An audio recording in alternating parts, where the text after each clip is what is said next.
नमस्कार, आप देख रहे हैं AMG न्यूज। आपके साथ मैं नीला। शहर और आसपास की खबरों को लेकर हम हाजिर हैं। शुरू करेंगे प्रमुख खबरों से। जमशेदपुर पहुंचे झारखंड विधानसभा अध्यक्ष दिनेश उरांव। पत्रकारों से मुखातिब होते हुए उन्होंने कहा, सरकार जनता के कार्यों के लिए है कटिबद्ध, विधानसभा के कामों को दी गई है गति। 20 जुलाई को कदमा थाना क्षेत्र के शास्त्री नगर इलाके में महिलाओं के साथ हुई छेड़खानी मामले के बाद फैली हिंसा की विस्तृत जानकारी हासिल किए मंत्री सरयू राय। कहा, पुलिस की जांच सही नहीं होने पर देंगे इस्तीफा। बिहार में 4 वर्ष बाद एनडीए की सरकार बनने तथा जदयू सुप्रीमो नीतीश कुमार के द्वारा वापस एनडीए को समर्थन दिए जाने का स्वागत किए हैं राज्य की खाद्य आपूर्ति मंत्री सरयू राय। मुख्यमंत्री के विधायक प्रतिनिधि पवन अग्रवाल ने मुख्यमंत्री द्वारा गोद लिए आदर्श गांव मोहर्दा में प्रदान किया एम्बुलेंस। मुख्यमंत्री स्वास्थ्य योजना के तहत दी गई है ये एम्बुलेंस।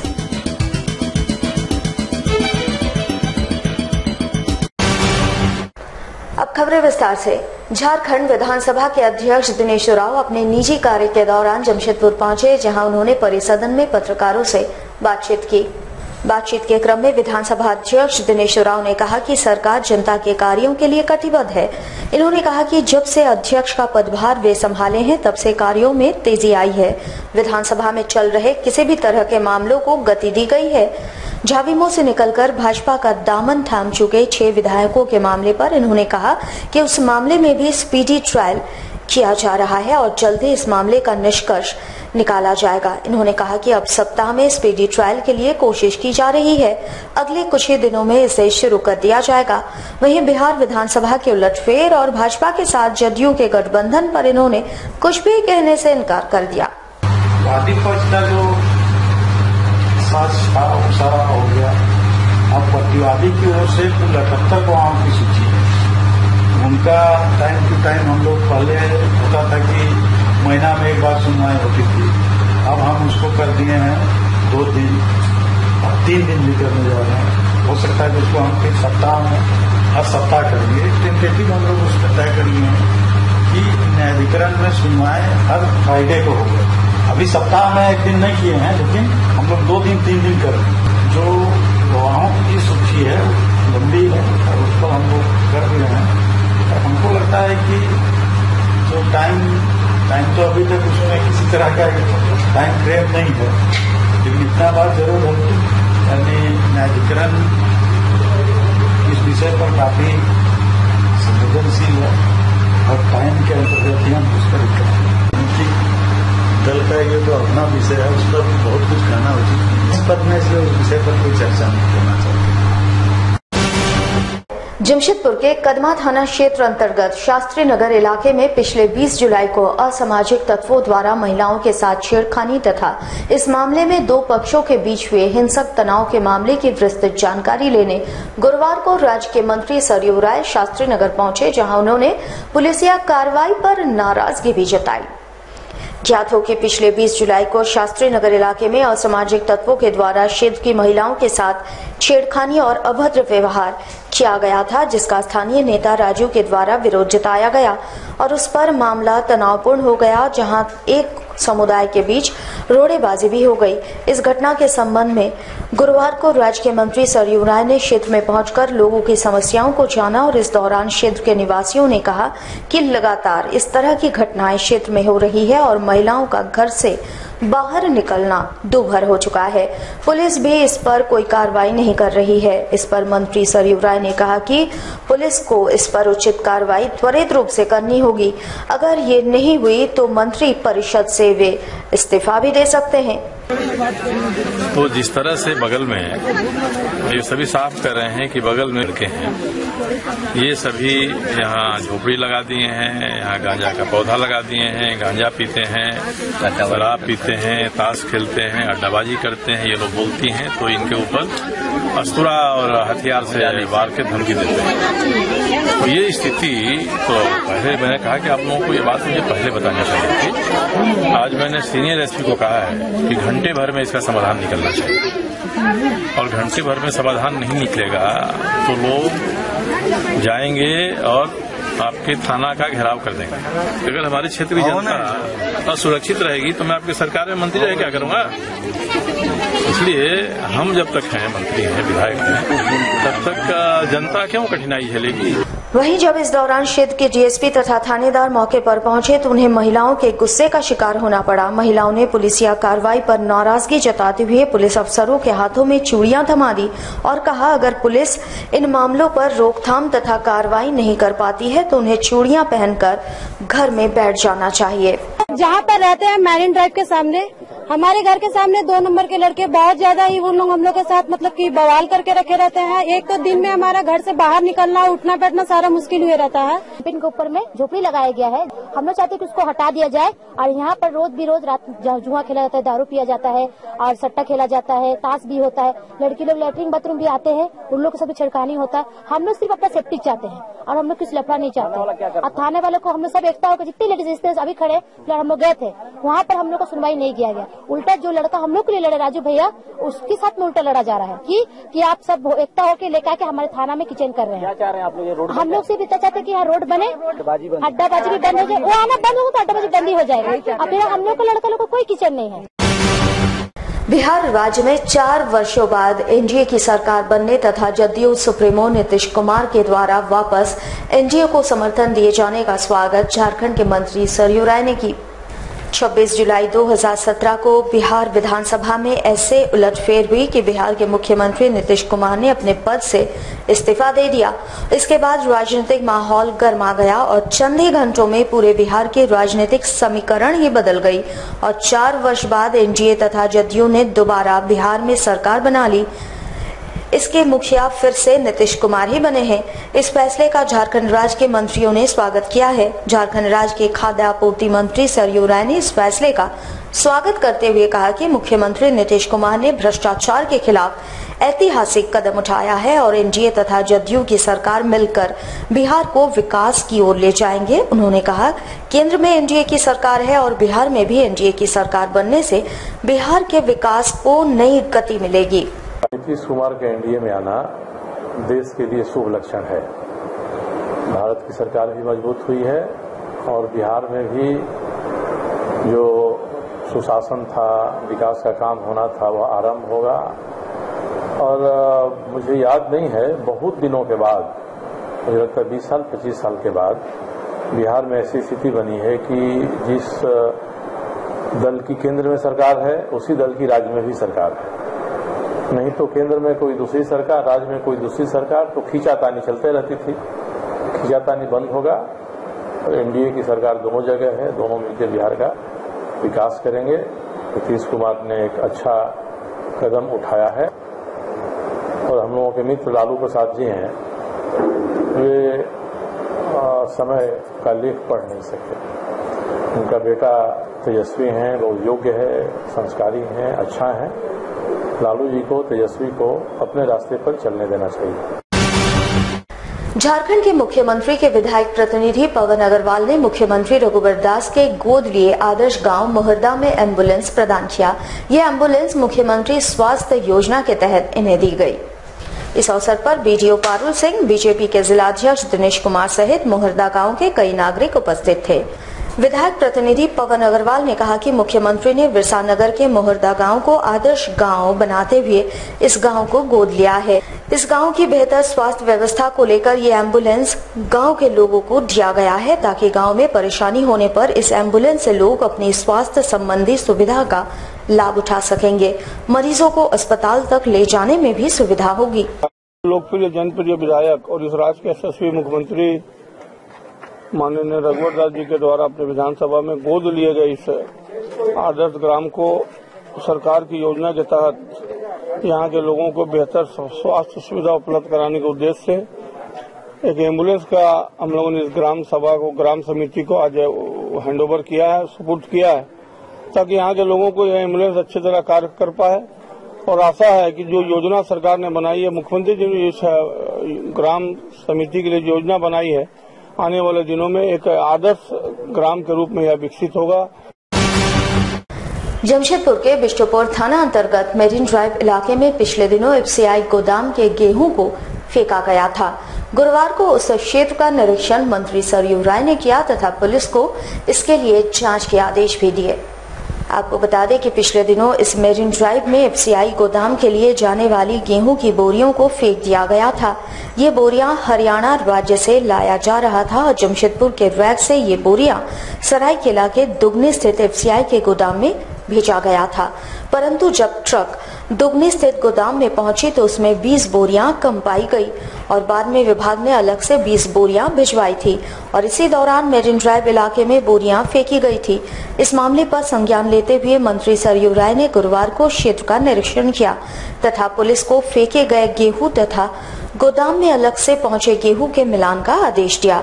वहीं उन्होंने कहा कि अगर पुलिस इस मामले में सकारात्मक और उचित कार्रवाई नहीं करती है तो वे मुख्यमंत्री से इस मामले में उच्च स्तरीय जांच की मांग करेंगे। देखिए, अभी तो आप छोड़ देंगे केवल खाद्य आपूर्ति विभाग के अधिकारियों पर, इसकी जांच नहीं होगा। इससे पुलिस के अधिकारी जांच करें और जांच करके गहराई से जांच करें। केवल हम गोदाम का और एफसीआई का कागज पत्र देख लेंगे तो इससे नहीं होगा। जो भी अनाज निकलता है एफसीआई के गोदाम से या रैक से आता है, उसमें एफसीआई के डिपो मैनेजर और ट्रांसपोर्टर, ये दो के अलावा किसी तीसरे का हाथ नहीं होता है। तो इन दोनों की समस्त गतिविधियों की आप जांच करेंगे और जांच अगर पुलिस नहीं कर पाएगी तो मैं तो मुख्यमंत्री को लिखूंगा कि इसकी जांच आप विजिलेंस से कराइए और कुछ ऐसे चेहरे हैं जिनको पकड़ के पूछताछ करें, पता चल जाएगा कि कौन जिम्मेदार है और क्यों ये कारण, किस कारण से इतने 3 ट्रक 4 ट्रक अनाज अगर कोई नदी में डाल दे तो इससे बड़ा अपराध कोई हो नहीं सकता आज के समय में। भारतीय जनता पार्टी घाटशिला इकाई की ओर से पंडित दीनदयाल उपाध्याय कार्य विस्तार योजना के तहत एक विचार गोष्ठी का आयोजन किया गया। वरीय भाजपा नेता इस बैठक में शामिल हुए। घाटशिला में आयोजित भाजपा की बैठक में पूर्व मुख्यमंत्री अर्जुन मुंडा, पूर्व प्रदेश अध्यक्ष डॉक्टर दिनेशानंद गोस्वामी समेत वरीय नेता शामिल हुए। इस दौरान मिशन 2019 पर गहन चिंतन मनन किया गया। पंडित दीनदयाल उपाध्याय कार्य विस्तार योजना के तहत ग्रामीण तथा शहरी क्षेत्रों में पार्टी के जनाधार को मजबूत करने तथा योजनाओं के सही क्रियान्वयन की दिशा में अहम भूमिका अदा करने के विषय पर भाजपा नेताओं ने विचार मंथन किया। बल्कि वो उद्देश्य उन विचारों के साथ जुड़ करके गांव के लोग अपना उद्देश्य सफल करते थे। हमारे विचार बहुत अच्छे हैं और वो विचार लोगों तक नहीं पहुंच पाया तो सीमित दायरे में उस विचार का लाभ सभी को नहीं दिया जा सकता, क्योंकि उस विचार को स्थापित भी करना है, उस विचार के माध्यम से देश को संगठित भी करना है, देश को आर्थिक, सामरिक, राजनीतिक, कूटनीतिक सभी क्षेत्रों में आम जनता को सबल करते हुए, आम जनता को केंद्र में रखते हुए हम ये सुनिश्चित कर सकें कि वास्तव में देश बढ़ने का मतलब देश का नागरिक आगे बढ़े। शहर में अब बाढ़ का खतरा टल गया है। स्वर्ण रेखा और खरकाई खतरे के निशान से नीचे बह रही है। वैसे बाढ़ प्रभावित इलाकों में बाढ़ का पानी निकलते ही बीमारियों का खतरा काफी बढ़ गया है और आदितपुर नगर निगम की जिम्मेवारी भी इस तरह बढ़ गई। बाढ़ का पानी प्रभावित इलाकों से निकल जाने के बाद अब बीमारियों का खतरा मंडराने लगा है। ऐसे में नगर निगम की जिम्मेवारी की अगर बात करें तो नगर निगम की जिम्मेवारी काफी बढ़ गई है। महामारी से लोगों को बचाने के लिए ब्लीचिंग पाउडर का छिड़काव, फॉगिंग मशीन से दवाओं का छिड़काव अनिवार्य हो चला है। साथ ही साथ साफ सफाई पर विशेष ध्यान देने की भी आवश्यकता है। हालांकि नगर निगम के कार्यपालक पदाधिकारी दीपक सहाय इन कामों के लिए तैयार बैठे हैं। उन्होंने प्रभावित इलाकों में दवाओं का छिड़काव भी शुरू करवा दिया है। संक्रामक तो ऐसे नहीं कुछ बड़ा है, लेकिन हम लोग साफ सफाई कर रहे हैं, ब्लीचिंग पाउडर डलवाया जहाँ जहाँ पानी जहाँ तक आया था वहाँ। तो साफ सफाई इसमें कैसे कर रहे हैं? साफ सफाई तो ठीक ही हो रहा है, जैसा पहले उतना नहीं होता, लेकिन अभी डस्टबिन साफ सफाई का काम हो रहा है। ब्लीचिंग पाउडर का छिड़काव सब हो रहा है। ब्लीचिंग पाउडर जहाँ सफाई होता है वहाँ ब्लीचिंग पाउडर का छिड़काव कर दे रहा है। कचरा का निष्पादन टिटुल लगना में हो रहा है। कितना गाड़ियाँ चल जाती है यहाँ से? अरे डस्टबिन करीब दोनों गाड़ी में डस्टबिन का निकल करके करीब वो लोग 2 लोग करता है, 8 से 10 डस्टबिन खाली करता है और 2 ट्रैक्टर जो जाता है वो खाली करता है। जमशेदपुर में सेंट मैरीज हिंदी स्कूल के द्वारा छात्रों में अनुशासन और देशभक्ति की भावना जागृत करने के उद्देश्य से एनसीसी के नए सेशन की शुरुआत की गई है, जिसमें कुल 25 छात्रों को एनसीसी का प्रशिक्षण दिया जाएगा। इस अवसर पर स्कूल के द्वारा एक कार्यक्रम का आयोजन किया गया, जिसमें बतौर मुख्य अतिथि आर्मी के कर्नल विश्वजीत दास के अलावे स्कूल की शिक्षिका एवं छात्र छात्राएं उपस्थित थे। एनसीसी 137 बटालियन के द्वारा पूरे कोल्हान के 20 स्कूलों एवं 15 कॉलेजों में प्रशिक्षण दिया जा रहा है। छात्रों को संबोधित करते हुए कर्नल विश्वजीत दास ने कहा कि शिक्षा के साथ साथ अनुशासन और देशभक्ति की भावनाएं हम छात्रों को सिखाते हैं, जिससे इंसान अपने भविष्य को संवार सकता है। एनसीसी के छात्रों की सीधी बहाली भारतीय सेना में होती है। भारतीय सेना में योग्यता के आधार पर ही चयन लिया जाता है, जो जाति धर्म से ऊपर है, और भारतीय सेना ही एकमात्र ऐसी संस्थान है जहां रिजर्वेशन नहीं है। एनसीसी की एक छोटी सी प्लाटून टुकड़ी आपके यहाँ पे खुल रही है, और इसके लिए सबसे ज्यादा मैं आपके प्रिंसिपल महोदया और चंद एक टीचर्स जो इसके लिए काफी मेहनत कर रहे हैं, काफी दौड़भाग किए हैं। 37 झारखंड बटालियन एनसीसी जो जमशेदपुर में स्थित है, वो ईस्ट सिंहभूम, वेस्ट सिंहभूम, सरायकेला खरसुआ में जितने स्कूल कॉलेजेस हैं उनका देखभाल करती है, वहां एनसीसी का आवंटन करता है। अनुशासन एक ऐसा चीज है जिंदगी में हर क्षेत्र में आगे बढ़ने में आपको मदद करता है। इंडियन आर्म फोर्सेस में कोई भी रिजर्वेशन नहीं होता, या एससी है, एसटी है, ओबीसी है, जनरल कास्ट है, किसी का भी रिजर्वेशन नहीं होता किसी भी पोस्ट के लिए। हर बहाली हमारी मेरिट के आधार पर की जाती है, उसमें कोई जात पात, कोई लैंग्वेज और किसी चीज के लिए कोई भी रिजर्वेशन नहीं होता।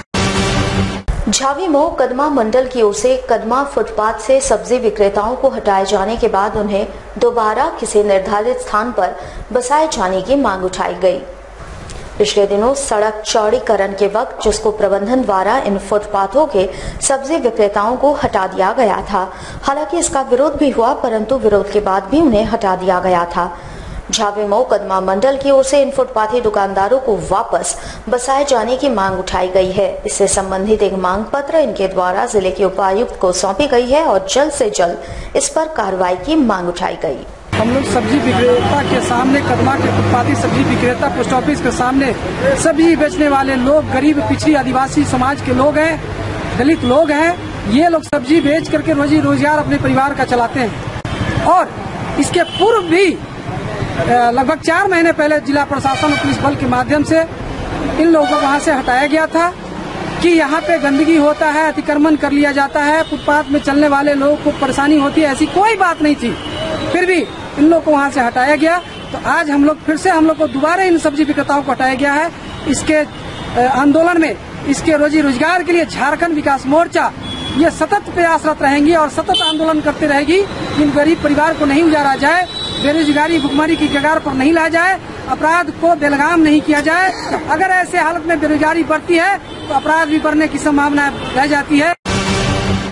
झारखंड छात्र मोर्चा जमशेदपुर इकाई के द्वारा झारखंड राज्य चयन आयोग द्वारा पुलिस अवर निरीक्षक की बहाली प्रक्रिया में घटाए गए उम्र सीमा का विरोध जताते हुए जमशेदपुर जिला मुख्यालय में प्रदर्शन किया गया। साथ ही एक मांग पत्र कुलाधिपति के नाम जिले के उपायुक्त को सौंपी गई। गौरतलब हो कि पिछले दिनों पुलिस अवर निरीक्षक पद की बहाली के लिए नामांकन फॉर्म भरने की प्रक्रिया शुरू की गई थी, जिसमें तीनों जाति सामान्य ओबीसी तथा SC/ST में उम्र सीमा को घटा दिया गया है। इसका विरोध झारखंड छात्र मोर्चा ने जताया है। उन्होंने कहा कि वर्ष 2008 में आखिरी बार ये प्रक्रिया हुई थी। उस वक्त बड़ी संख्या में अभ्यर्थियों को ये कहकर छांट दिया गया था कि उनकी उम्र कम है, और वर्ष 2017 में फिर से जब ये प्रक्रिया शुरू की गई तो उसमें उन्हें ये कहकर छांट दिया जा रहा है कि उनकी उम्र ज्यादा है, जो सरासर नाइंसाफी है और इसका विरोध झारखंड छात्र मोर्चा कर रही है। और मोर्चा किसी भी हालत में इस पर सुधार करवाएगी। 2008 के बाद जो अभी लिया जा रहा दरोगा बहाली में जो उम्र सीमा को कम किया गया है, पहले सामान्य वर्ग के लिए 38 साल था और 35 साल, पिछड़ी जाति के लिए 38 साल, उसको कम करके 24, 28 और 30 साल किया गया है। तो इस चीज को देखते हुए हम लोग झारखंड छात्र मोर्चा झारखंड कर्मचारी चयन आयोग से ये मांग करते हैं कि जो उम्र सीमा पूर्व में निर्धारित किया गया था जो 2008 में, वही उम्र सीमा को इस बार लागू किया जाए, क्योंकि जो पूर्व में जो छात्र दरोगा बहाली में से वंचित रह गए थे, जिनका चयन नहीं हो पाया था, वैसे छात्र जो आस में बैठे कि जब आने वाले समय में दरोगा बहाली निकाली जाएगी तो उसमें वो पार्टिसिपेट करेंगे, लेकिन उनको फॉर्म भरने तक का मौका नहीं दिया गया। उस बार वो अंडर एज थे और इस बार उनको वही छात्र ओवर एज के रूप में छटा जा रहा है। तो वैसे छात्रों का क्या होगा? ऐसे हजारों हजार छात्र पूरे झारखंड में पड़े हुए हैं जिनको इस बार दरोगा बहाली से वंचित होना पड़ेगा। तो इसलिए हम राज्य सरकार और कर्मचारी चयन आयोग से मांग करते हैं कि दरोगा बहाली में पूर्व में जिस प्रकार का नियम था, उम्र सीमा जिस प्रकार की थी, उसको बरकरार रखा जाए और कटौती नहीं किया जाए, अन्यथा हम लोग पुलिस बहाली का विरोध करेंगे। झारखंड जमशेदपुर के बुद्धिजीवी मंच द्वारा मानगो क्षेत्र के मूलभूत समस्याओं के निदान की मांग को लेकर जिले के उपायुक्त के माध्यम से राज्य के मुख्यमंत्री के नाम एक ज्ञापन सौंपा गया। इस दौरान मंच के सदस्यों ने कहा कि वर्षों से मानगो क्षेत्र में जमीन पर घर बनाकर वे रह रहे हैं और उन्हें हर सरकारी सुविधा उपलब्ध है, पर उन्हें जमीन का अधिकार नहीं दिया गया है, जिसे सरकार को दे देना चाहिए। वहीं इन्होंने कहा कि मानगो क्षेत्र में 3 लाख से ऊपर आबादी है, परंतु क्षेत्र में एक भी सुपरमार्केट नहीं है, जिससे जनता को परेशानी होती है। वहीं मानगो क्षेत्र में बड़ी गाड़ियों के प्रवेश से लगातार जाम की स्थिति बनी रहती है, जिसके निदान हेतु भी सरकार को ध्यान देना चाहिए और मानगो क्षेत्र की जनता के लिए एक बड़ा अस्पताल बनाया जाना चाहिए, जिसमें 24 घंटे डॉक्टरों की सेवा उपलब्ध हो। जनता और बुद्धिजीवियों की एक बैठक गांधी घाट में हुई थी और लोगों ने काफी अफसोस व्यक्त किया कि 17 साल झारखंड बने हुए हो गया, लेकिन आज तक किसी पॉलिटिकल पार्टियों ने मानगो की सुविधा के बारे में नहीं सोचा, जबकि बारी सभी पॉलिटिकल पार्टियों ने राज किया। यहाँ पर सैकड़ों वर्ष से रहने वाले लोगों को जमीन का आज तक किसी का अधिकार नहीं मिला। हम लोग सरकार से मांग करते हैं कि सभी लोगों को जमीन का अधिकार दिया जाए। मानगो में एक सुपर मार्केट नहीं बना आज तक, सभी लोगों का साक्षी पर डिपेंड करना पड़ता है। एक बालिका विद्यालय और महाविद्यालय नहीं बना, एक अस्पताल यहाँ पर नहीं बना, कोई बच्चों के लिए खेल का मैदान नहीं बना और महिलाओं के लिए कोई मनोरंजन का साधन नहीं बना। मंत्री को आप ज्ञापन दे रहे हैं, अगर ये 1 महीना के अंदर में नहीं होता है तो ठीक 27 अगस्त को हम लोग मानगो की विशाल जनता की तरफ से धारणा देंगे और सत्याग्रह करेंगे। आजसू पार्टी द्वारा गोविंदपुर इलाके की सड़कों की बदतर हालत को जिले के उपायुक्त के समक्ष रखी गई और जल्द से जल्द स्थिति को सुधारने की मांग की गई। पार्टी के केंद्रीय सदस्य राजेंद्र सिंह ने कहा कि पिछले दिनों पूरे गोविंदपुर इलाके में पीएचईडी विभाग के द्वारा पाइपलाइन बिछाने के लिए सड़कों पर बड़े बड़े गड्ढे खोदे गए थे, परंतु उन गड्ढों को मामूली रूप से भरा गया था। फलस्वरूप बारिश में ये गड्ढे वापस निकल आए हैं और पूरा क्षेत्र कीचड़ में तब्दील हो चुकी है, जिसमें बच्चे तथा बुजुर्ग फिसलन से गिर सकते हैं और घायल हो सकते हैं। इन्होंने जिले के उपायुक्त से मांग की है कि अविलंब इसमें संज्ञान लेकर सड़क निर्माण का कार्य करवाया जाए ताकि क्षेत्र की जनता का भला हो सके। और हमारे साथ लगातार जुड़े रहने के लिए आप हमें YouTube पर जरूर सब्सक्राइब करें।